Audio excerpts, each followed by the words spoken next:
لقد كان لكم في رسول الله أسوة حسنة. صدق الله العظيم. وقال النبي صلى الله عليه وسلم: أرسلت إلى الناس كافة. صدق الله العظيم وصدق رسوله النبي الكريم.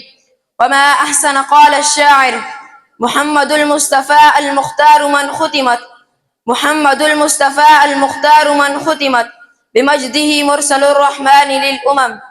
فذكره قد أتى فيها الأتى وسبا فذكره قد أتى فيها الأتى وسبا وفضله ظاهر في النور والقلم. أيها الحفل المبارك، أولا أحييكم بتحية الإسلام الخالدة: السلام عليكم ورحمة الله وبركاته.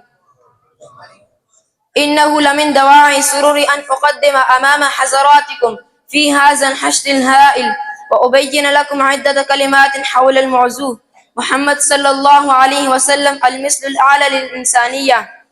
يا أيها الإخوة، إن مولد الرسول صلى الله عليه وسلم كان نصرا للإنسانية وفخرا للبشرية وأساسا للمبادئ في دستور الحياة، وكان دائما هدى ورحمة للعالمين.